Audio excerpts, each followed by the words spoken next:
Congress leader Sachin Sawant का कहना है कि थाने के अंबरनाथ काउंसिल में बीजेपी से इत्तेहाद करने वाले कांग्रेस लीडरान के खिलाफ पार्टी ने एक्शन लिया है और अब उनके खिलाफ कानूनी कार्रवाई पर भी गौर किया जा रहा है।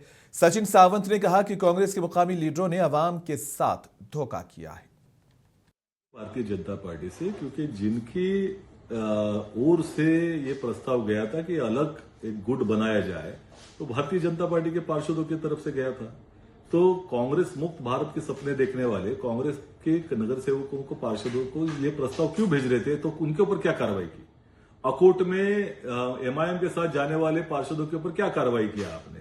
तो ये निश्चित तौर पर भारतीय जनता पार्टी को जवाब देना चाहिए। जहां तक कांग्रेस पार्टी की बात है, हमने उनके ऊपर शो कॉज नोटिस बजाई थी, हमने ब्लॉक कांग्रेस को बर्खास्त कर दिया था और हम इससे आगे भी बढ़कर बता रहे हैं, क्योंकि ये पार्षदों ने बजाय इसके कि जो शो कॉज नोटिस हम लोग दे रहे हैं उनको, उसका जवाब दिए बगैर वो भाजपा में जाने की कोशिश कर रहे हैं।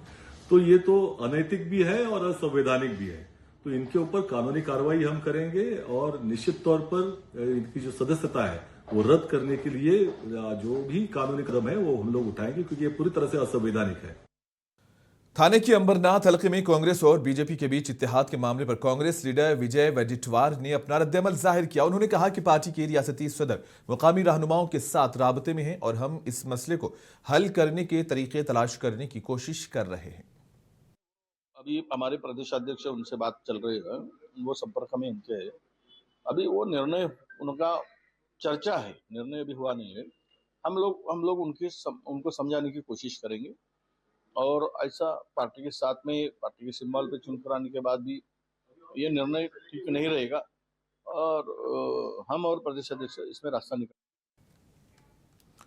बीजेपी की जानिब से कांग्रेस और एमआईएम से इत्तेहाद की खबरों पर समाजवादी पार्टी के रियासती सदर अबू आसिम आजमी ने अपना रद्देअमल जाहिर किया। अबू आजमी ने कहा कि नजरियात मुख्तलिफ हैं, लेकिन इख्तिदार का लालच एक ही है। यही तो सामने खुल के आ रहा है ना कि किस तरह से ये लोग एक दूसरे के खिलाफ बोलते हैं, एक दूसरे के खिलाफ रहते हैं, आइडियोलॉजी अलग रहती है, लेकिन जहाँ सत्ता का लालच है, जहाँ सत्ता की मलाई खाना है, वहाँ हाथ मिला लेते हैं आपस में। ये जनता को देखना चाहिए कि जनता के दिलों में एक जैसी चीज भरना कि हम इनके खिलाफ हैं, ये हमारी आइडियोलॉजी है, और जब लगा कि यहाँ मलाई मिलने वाली है वहां साथ हो जाते हैं। ये जनता बीएमसी इंतखाबात में किसी भी बेमेल इत्तेहाद को मुस्तरद कर देना चाहिए। शिवसेना लीडर शाइना एनसी का यह कहना है कि बीजेपी कांग्रेस को मुस्तरद कर रही है। उन्होंने कहा कि इस चुनाव में महायुति की जीत होगी। देखिए, अंबरनाथ हो या अकोट, दोनों अलायंसेस अननेचुरल, सिर्फ अपॉर्चुनिस्टिक और स्थानिक स्तर पे किया गया। श्रेष्ठ नेतृत्व ने जो ये बयान दिया, हम स्वागत करते हैं और मुझे लगता है कि देवेंद्र फडणवीस जी का बड़प्पन है कि उन्होंने भी ये स्वीकार किया कि ये एक अनहोली अलायंस है। अंबरनाथ में आप देखें तो शिवसेना के पास 27 मेंबर्स हैं और स्वाभाविक रूप से हमारी जीत थी और उसको थोड़े लोकल लीडर्स ने नजरअंदाज किया, डिसिप्लिनरी एक्शन लिया और हमें गर्व से ये कहना है कि महायुति के नेतृत्व में सभी म्युनिसिपल कॉर्पोरेशंस में अब हमारी जीत होगी। लीडरशिप इज इन वर्क और जहां तक कार्यकर्ता का सवाल है, उनको ये आदेश का पालन करना ही पड़ेगा। माहिर माहौलियात माधव गडगिल पुणे में वाक़ई अपनी रिहाइशगाह पर मुख्तसर अदालत के बाद इंतकाल कर गए। महाराष्ट्र के deputy chief minister Ajit Pawar ने माधव गडगिल को खिराज अक़ीदत पेश किया। माधव गडगिल को खासतौर पर मगरबी घाट की माहौलियाती अहमियत पर की गई अपनी गैर मामूली तहकीक और सिफारिशात की वजह से आलमी सतह पर शनाख्त हासिल थी। ते संशोधन केल्यानंतरच भारत सरकारने, महाराष्ट्र सरकारने यामध्ये त्यांच्याही लक्षात आलं आणि इथं पुढच्या पिढीच्या दृष्टिकोनातनं हे सगळं सांभाळणं ही काळाची गरज आहे हे लक्षात आल्यानंतर त्याच्याबद्दलचे काही कायदे नियम करण्यात आले आणि त्यांच्या एकंदरीत या पर्यावरणाच्या संदर्भातलं काम बघून भारत सरकारने त्यांना पद्मभूषण हा पुरस्कार देऊन देखील गौरवण्यात त्यांना आलेलं होतं। बीएमसी इंतखाबात में महायुति से हाथ ना मिलाना उद्धव ठाकरे की सबसे बड़ी गलती रही है और आरपीआई के सदर रामदास अठावले का कहना है कि ठाकरे भाइयों के साथ आने से हमें कोई नुकसान नहीं होगा, हम जीत रहे हैं। जिंदगी में बहुत बड़ी गलती की उन्होंने, मतलब हमारे महायुति को बीजेपी आरपीआई को छोड़कर उन्होंने कांग्रेस और राष्ट्रवादी के साथ जाने का निर्णय लिया और उनके जिंदगी में बहुत बड़ी गलती साबित हो रही है। जलगांव म्युनिसिपल कारपोरेशन के इंतखाबात में वार्ड नंबर 14 में नेशनलिस्ट कांग्रेस शरद पवार ग्रुप की जानिब से घर घर इंतखाबी मुहिम चलाई गई, जिसे आवाम की जानिब से अच्छा और हौसला अफजा रद्द अमल मिला। और इस इंतखाबी मुहिम के दौरान वार्ड नंबर 14 के उम्मीदवार अशोक सीताराम, जमील शेख और सना शेख रियाज की मौजूदगी में वार्ड के मुख्तलिफ इलाकों और मकानात पर जाकर वोटरों से बराह रास्त मुलाकात की गई। उम्मीदवारों ने आवाम के मसाइल सुने और अपने हक में वोट देने की अपील की। इस मौके पर उम्मीदवार अशोक बंजारी ने मीडिया से गुफ्तगू करते हुए कहा कि अगर इस मरतबा आवाम ने उन्हें मुंतखब किया तो वार्ड में तरक्याती कामों को अवलीन तरजीह दी जाएगी। उन्होंने मजीद कहा कि जो तरक्याती मनसूबे गुज़िश्ता बरसों से रुके हुए हैं उन्हें जल्द अज जल्द मुकम्मल किया जाएगा। जळगाव शहर महानगरपालिकेच्या माध्यमातून प्रभाग क्रमांक 14 या ठिकाणी निवडणूक लढवत आहे। आमचा हा प्रचाराचा आज 5वा दिवस आहे। आम्ही काल प्रचाराचा आमदार एकनाथराव खडसे साहेबांच्या हस्ते प्रचाराचा शुभारंभ केला। या शुभारंभ करताना जो प्रतिसाद मिळत आहे तो एक मतदारांकडून चांगल्या प्रकारचा प्रतिसाद मिळत आहे। येणाऱ्या या प्रभाग क्रमांक 14 मधून तुतारी वाजवणारा माणूस हे आमचं चिन्ह आहे। या चिन्हातून आम्ही चारही तुतारी वाजवणाऱ्या माणसाच्या चिन्हाचे समोर जे आम्हाला मतदारांकडून जलगांव म्युनिसिपल कारपोरेशन के इंतखाबात में वार्ड नंबर 17 में महाविकास अघाड़ी के तहत शिवसेना यूबीटी के उम्मीदवार इंतखाबी मुहिम चला रहे हैं। उम्मीदवार घर घर जाकर आवाम से मुलाकात कर रहे हैं। गली कूचों में राबता मुहिम, छोटी सभाएं, अवामी मसाइल पर बातचीत और तरक्याती कामों के वादों के जरिए वोटरों को अपनी तरफ मुतवज्जे करने की भरपूर कोशिश कर रहे हैं। इस इंतखाबी मुहिम के दौरान उम्मीदवारों को मुकामी आवाम की जानिब से अच्छा और मुस्बत रिस्पॉन्स मिल रहा है। वार्ड के रिहायशी अपने बुनियादी मसाइल जैसे सड़क, पानी, सफाई, सेहत और तालीम के मौज़ूआत पर उम्मीदवारों से खुलकर गुफ्तगू कर रहे हैं। शिवसेना यूबीटी के उम्मीदवार आवाम को यकीन दिला रहे हैं कि मुंतखब होने के बाद वार्ड की मजमूई तरक्की और शहरी सहूलतों को तरजीह दी जाएगी।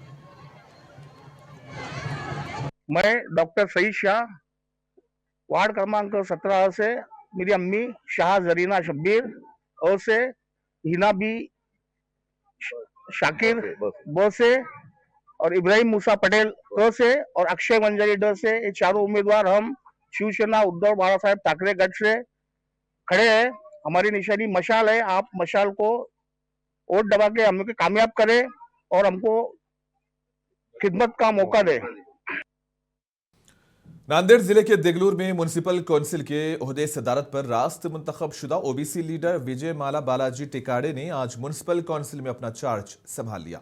जनरल काउंसिल की हुई मीटिंग में नायब सदर के ओहदे पर राष्ट्रवादी कांग्रेस के फ्लोर लीडर एडवोकेट अंकुश देसाई मुंतखब हुए हैं। इस मौके पर मेहमान खुसूसी के तौर पर एनसीपी रुकने असेंबली प्रताप पटेल मौजूद थे और एनसीपी के 15 अरकान और कांग्रेस के 12 तमाम नौमुंतखबा काउंसलर्स ने इस मीटिंग में हिस्सा लिया। राष्ट्रवादी कांग्रेस पार्टी ने इब्तिदा से लक्ष्मीकांत पदमवार के साथ कांधे से कांधा लगाकर साथ चलने वाले फ्लोर लीडर्स को ऑप्ट मेंबर मुंतखब किया और एनसीपी के 2 को ऑप्ट मेंबर सैयद मोहिउद्दीन और संतोष मधुकर सेठ नारलावार और कांग्रेस के अविनाश नीलमवार को मुंतखब किया गया है। कांग्रेस पार्टी ने शेख मीरा मोहिउद्दीन को चीफ विप के तौर पर मुंतखब किया है। आणि देगलूरचा विकास तर आम्ही पूर्वीपासूनच करायचा असं ठरवलं आणि निवडून आल्यानंतर तर आता हमखास आम्हाला करायचंच आहे आणि सर्व नगरसेवक नगरसेविका मिळून आम्हाला सपोर्ट करणार आहेत आणि सर्वात जास्त आम्ही रस्ते, नाल्या, पाणी यांची जास्त स्वच्छता याची जास्त लवकरात लवकर व्यवस्था करायचा आमचा प्लॅन। उदगीर में कांग्रेस ने आंजहानी विलासराव देशमुख से मुतालिक बीजेपी के रियासती सदर रविंद्र चौहान के हालिया बयान के खिलाफ एहतजाज किया। इस मौके पर कांग्रेस कारकुनों ने बीजेपी हुकूमत और रविंद्र चौहान के खिलाफ नारेबाजी की। मुजाहिरीन ने कहा कि लातूर जिले आंजहानी विलासराव देशमुख से पहचाना जाता है और उनकी तौहीन पूरे जिले की तौहीन है, जिसे कांग्रेस हरगिज बर्दाश्त नहीं करेगी। कारकुनों ने इल्जाम लगाया कि बीजेपी हुकूमत जमहूरियत की आवाज को दबाने की कोशिश कर रही है।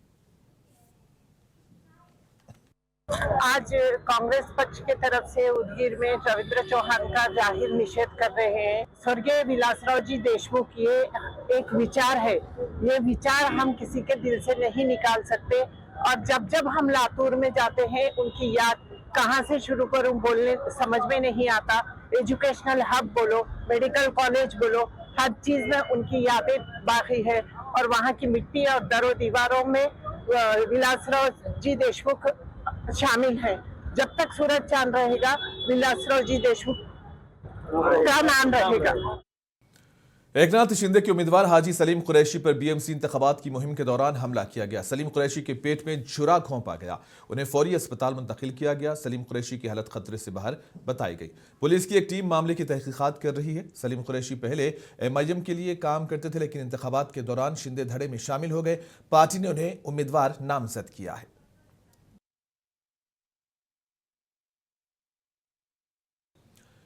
नासिक जिले में दो कारों के बीच टक्कर के नतीजे में 4 अफराद की मौत हो गई है। इस हादसे में 6 अफराद जख्मी हुए हैं और जिले के डिंडोरी तालुके में एक कौमी शाहरा पर यह हादसा पेश आया है। पुलिस के मुताबिक नासिक से पीठ की तरफ जा रही एक एर्टिगा कार मुखालिफ समत से आने वाली स्कॉर्पियो से टकरा गई, जिससे 4 अफराद हलाक हुए। मरने वालों की शिनाख्त चोगलाल, हीरालाल, किशनलाल और पूनम गुजर के तौर पर हुई है। ये सभी राजस्थान के देवगढ़ के रहने वाले थे।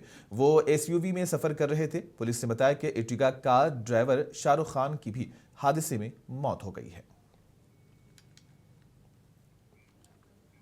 गढ़चिरौली जिले में पाबंदी के दौरान गैर कानूनी तौर पर शराब की नकलो हमल की कोशिश की जा रही है। इसलिए गढ़चिरौली के पुलिस सुपरिंटेंडेंट के हुक्म पर जिले में गैर कानूनी शराब फरोख्त करने वालों के खिलाफ सख्त कार्रवाई की जा रही है। फर्स्ट क्लास कोर्ट देसाईगंज के हुक्म पर मुख्तलिफ थानों में जराइम में पकड़ी जाने वाली शराब को जाये कर दिया गया। हिंदुस्तानी खवातीन क्रिकेट टीम की कप्तान हरमनप्रीत कौर ने 2 ट्रॉफीज जीती है। विमेंस वनडे वर्ल्ड कप और विमेंस प्रीमियर लीग। उनकी कप्तानी का रिकॉर्ड काबिल तारीफ है। उनकी देरीना साथी झूलन गोस्वामी का कहना है कि हरमनप्रीत ने घरेलू सरजमीन पर वनडे वर्ल्ड कप जीतकर खवातीन की क्रिकेट में हिंदुस्तान की तवील अरसे से आईसीसी टाइटल की खुशकी का खात्मा किया।